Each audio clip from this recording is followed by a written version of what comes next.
March 18, 1915. The Dardanelles Straits. The French Pre-Dreadnought battleship Bouvet heeled violently to starboard as water flooded through the gaping hole torn in her hull by a Turkish mine. In 90 seconds, she capsized completely, taking 639 officers and men to the bottom. The tumble-home hull design that had made French warships distinctive for 3 decades now revealed its fatal flaw. As seawater poured into compartments below the waterline, the narrowing hull above provided almost no reserve buoyancy. The ship that had seemed elegant in peacetime became a death trap in combat. 24 officers and 619 enlisted men died because French naval architects had spent 3 decades prioritizing aesthetics and gun placement over basic stability. This wasn't just Bouvet's failure. This was the culmination of French pre-dreadnought development, a 30-year journey from confusion to competence that produced some of history's most distinctive warships. They were floating palaces with 5 funnels of different sizes, tumble-home hulls that made them unstable, gun arrangements so complex that fire control became impossible, and political interference so constant that no 2 ships in the same class were identical. Britain's 1889 Naval Defence Act authorised 8 Royal Sovereign-class battleships that would dominate European waters. Each displaced 14,000 tons, carried 4 13.5-inch guns in uniform mountings, wore 18 inches of armour, and could make 17 knots. More importantly, they were standardised. 8 identical ships that simplified training, maintenance, logistics, and tactical employment. France's response came in 1890 with the Statute Naval Programme calling for 24 first-class battleships to counter British expansion. But where Britain chose uniformity, France chose experimentation. The result was the infamous Flotte d'Échantillons, the fleet of samples, 5 wildly different battleships built simultaneously to competing designs. Each naval architect submitted their own vision. Each shipyard built something different. The theory was that France would evaluate all 5 designs, select the best features, and standardise future construction. The reality was chaos. The Charles Martel, launched 1893, displaced 11,000 tons and carried 2 single 340mm guns, fore and aft, with 2 single 274mm guns, amidships in the diamond arrangement. But she also mounted numerous smaller calibers, creating a nightmare for ammunition supply. The Carnot followed similar principles but with different machinery, different superstructure placement, different secondary gun arrangements. The Jaurès-Guibéry mounted the same main armament, but used triple expansion engines instead of Charles Martel's compound engines, different boiler types, different armour schemes. The Bouvet introduced 32 Belleville boilers, 3 shafts instead of 2, modified tumble-home lines, and improved Harvey nickel steel armour. Her superstructure was downsized compared to earlier sample ships. Her military mast was smaller, her armour distribution was different. On paper she seemed elegant. In practice she had catastrophic stability problems that wouldn't be recognised until she capsized at Gallipoli. The Massena completed the sample fleet with yet another variation, different armour placement, different gun sponsons, different everything. These 5 ships shared theoretical specifications but were fundamentally different vessels. Gun calibers range from 37mm to 340mm, with bewildering variety in between. Fire control officers faced impossible calculations. When Charles Martel fired her main battery, observers couldn't distinguish 340mm shell splashes from 274mm splashes at range. Secondary batteries using 100mm, 138mm, and 165mm guns created 3 different trajectory patterns. Ammunition logistics became nightmarish. Each ship required unique shell types, different powder charges, separate spare parts inventories. Training sailors to operate one sample ship provided almost no preparation for service aboard another. The Royal Navy's standardised approach meant a gunner trained on one Royal Sovereign could immediately function aboard any sister ship. French gunners needed retraining when transferred between theoretically identical vessels. The tumble-home hull design that characterised all French pre-dreadnoughts created problems that would haunt the fleet for decades. Traditional warship hulls flared outward above the waterline, providing reserve buoyancy and stability. Tumble-home hulls did the opposite, narrowing dramatically above the waterline. French designers chose tumble-home for specific advantages. The narrow upper hull allowed main deck guns to be mounted closer to the centre line, improving stability during firing and allowing better gun placement. The reduced topside weight lowered the centre of gravity, theoretically improving seakeeping in calm conditions. The sleek lines looked modern and distinctive, satisfying French pride in naval architecture, but the disadvantages proved catastrophic. When damaged below the waterline, flooding quickly overcame the minimal reserve buoyancy provided by the narrow upper hull. The reduced righting moment meant damaged ships heeled dangerously with relatively minor flooding. In rough seas, the narrow upper hull provided less stability than conventional flared designs. When Bouvet struck that mine at Gallipoli, the tumble-home hull condemned her. Water flooding the lower compartments found almost no resistance from the narrow upper hull. She heeled, capsized, and sank in 90 seconds. Had she possessed conventional flared hull lines, the reserve buoyancy might have kept her afloat long enough to save hundreds of lives. The Charlemagne class represented France's first attempt at standardization. 3 ships, Charlemagne, St. Louis, and Gaulois, were built to broadly similar specifications between 1894 and 1899. They displaced 11,200 tons, carried 4 305mm guns in 2 twin turrets fore and aft, and mounted 10 138mm guns as secondary battery. The twin turret arrangement was significant progress over the sample fleet's single gun mountings. Twin turrets provided better protection, faster firing rates, and simplified fire control, but political decisions undermined standardization. The Marine Nationale changed boiler specifications midway through construction. Different armour suppliers provided plates with varying specifications.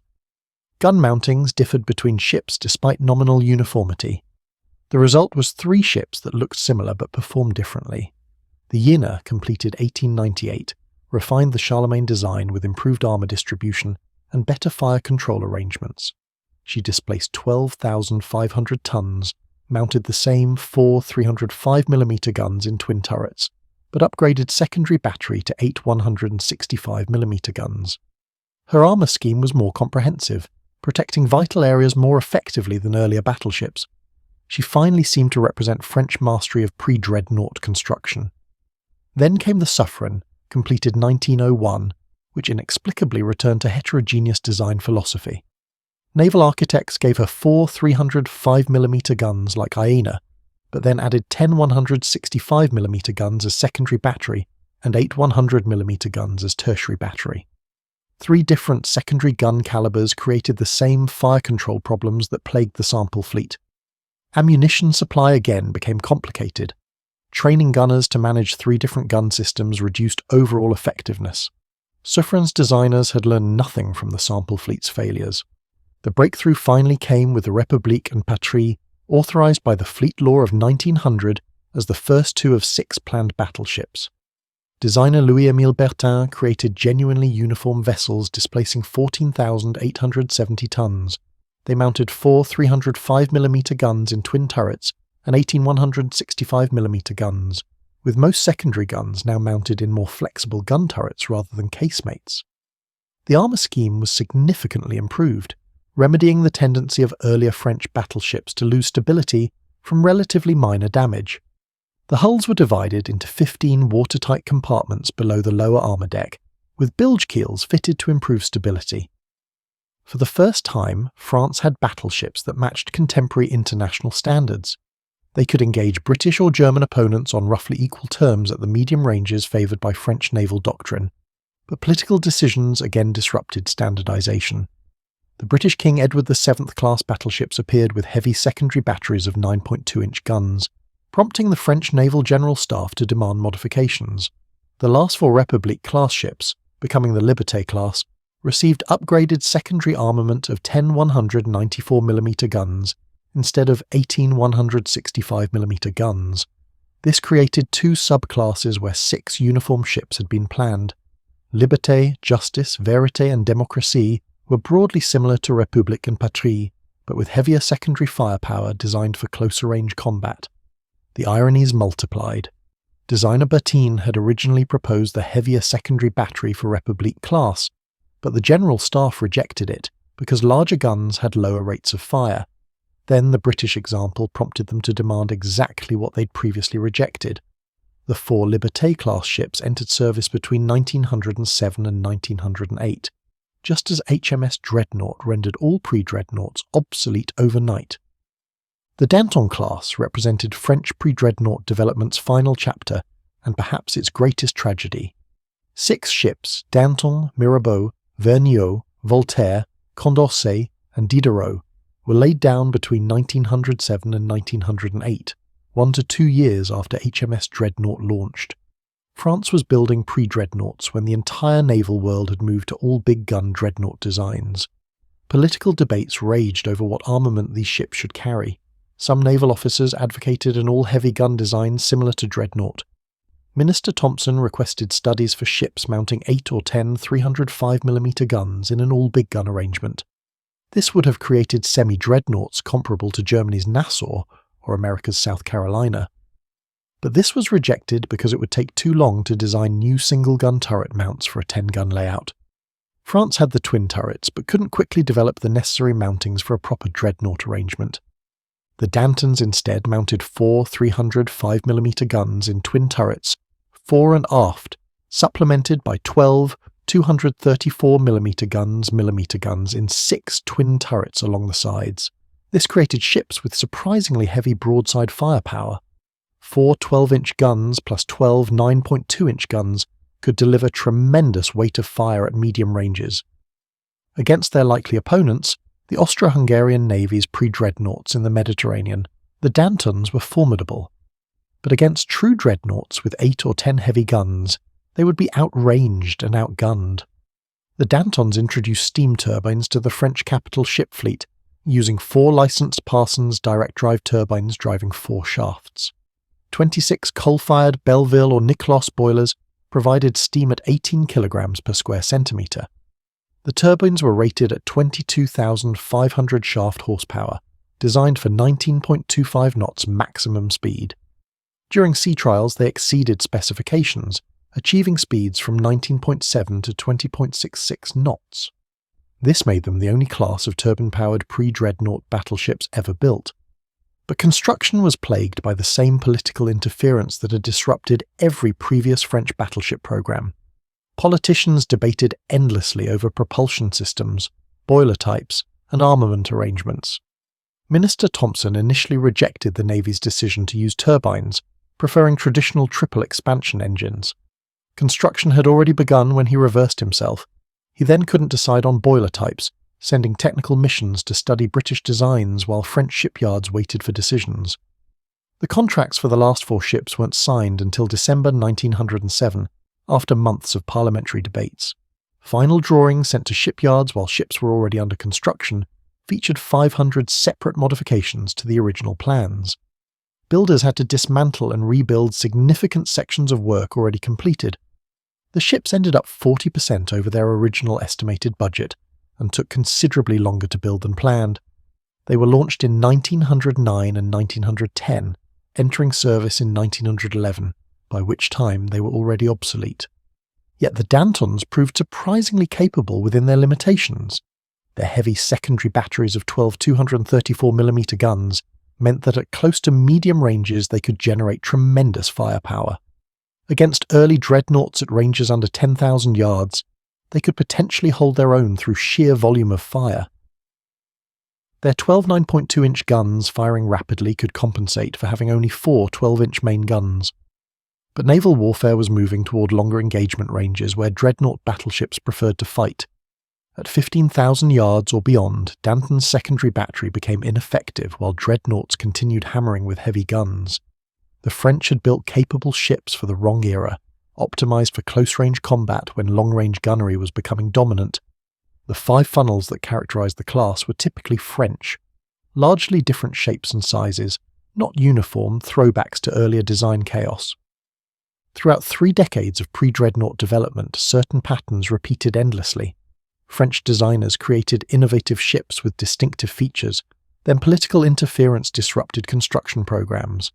Standardization was planned but never achieved. Gun caliber proliferation made fire control impossible. Tumble-home hulls looked elegant but created stability problems. Political decisions changed specifications midway through construction. Each class introduced improvements, then subsequent classes inexplicably reverted to earlier mistakes. The Charlemagne class achieved standardization, then Suffren returned to heterogeneous design. The Republique class finally matched international standards, then political decisions split them into two subclasses. The Dantons could have been semi-dreadnoughts, but political delays and indecision produced obsolete pre-dreadnoughts. The human cost of these design failures became clear at Gallipoli. When Bouvet struck that mine, her tumble-home hull and questionable stability condemned 639 men. Most survivors were rescued by British destroyer Mosquito. French Admiral Guéprat himself remarked that ship must have had poor stability. The vessel that had seemed elegant in port became a coffin in combat. Her rapid sinking was attributed to poor condition from age, possible magazine explosion, and fundamentally flawed stability characteristics. She had been designed for close-range combat in the Mediterranean against Austro-Hungarian opponents, not for operations in restricted waters under heavy fire. The tumble-home hull that allowed better gun placement in peacetime provided almost no reserve buoyancy when damaged. Yet French pre-dreadnought development wasn't complete failure. The later classes, particularly the Patry and Danton groups, were solid, capable warships when understood within their intended operational context. They were designed for Mediterranean combat at medium ranges against comparable opponents. The Dantons especially, with their heavy secondary batteries and steam turbines, represented genuine technological advancement. They were the only turbine-powered pre-dreadnoughts ever built, pioneering propulsion technology that would dominate future warship construction. Their 12 9.2-inch secondary guns provided firepower that early dreadnoughts couldn't match at close range. Against their actual wartime opponents in the Mediterranean, they performed adequately. The fundamental problem wasn't French naval architecture, but French naval politics. The Marine Nationale possessed talented designers who created innovative ships. Louis-Émile Bertin designed the successful République and Liberté classes. French industry could build quality vessels when given consistent requirements, but political interference prevented the standardization that modern naval warfare required. Parliamentary debates delayed construction. Ministers changed specifications midway through building programs. Budget constraints forced compromises that undermined capabilities.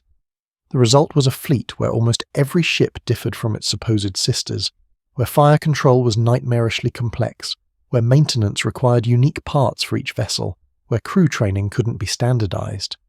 The contrast with Britain was stark. The Royal Navy's pre-dreadnoughts followed clear developmental progression. The Royal Sovereign class established the standard. The Majestic class refined it. The Canopus class improved on Majestic. Each class learned from predecessors while maintaining enough uniformity that sailors could transfer between ships easily. When Britain built HMS Dreadnought, it was the culmination of decades of systematic development. France's pre-dreadnoughts represented 3 decades of false starts, political interference, and missed opportunities. The fleet of samples produced no standard design. The Charlemagne class couldn't maintain uniformity. The Republique class was split into 2 subclasses by political decisions. The Dantons entered service as obsolete vessels despite incorporating advanced technology. The legacy of French pre-dreadnought development extended beyond the ships themselves. When France began building dreadnoughts, the Courbet class of 1910, they still struggled with political interference and budget constraints. The lessons of standardization and uniform construction seemingly went unlearned. French naval power in the 20th century never matched British or German capabilities, partly because decades of pre-dreadnought confusion had created institutional problems that persisted. The ships themselves served through World War I, primarily in the Mediterranean, performing adequately in their limited role.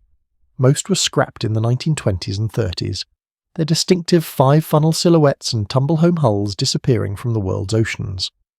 They remain historical curiosities, examples of how political interference and lack of standardization can undermine even talented designers and capable shipyards. They were hotels that went to war, floating palaces more concerned with appearance than effectiveness, warships designed by committee and compromised by politics. France possessed the industrial capacity, technical knowledge, and skilled personnel to build world-class battleships. What it lacked was the political discipline to let designers and naval officers build ships without constant interference.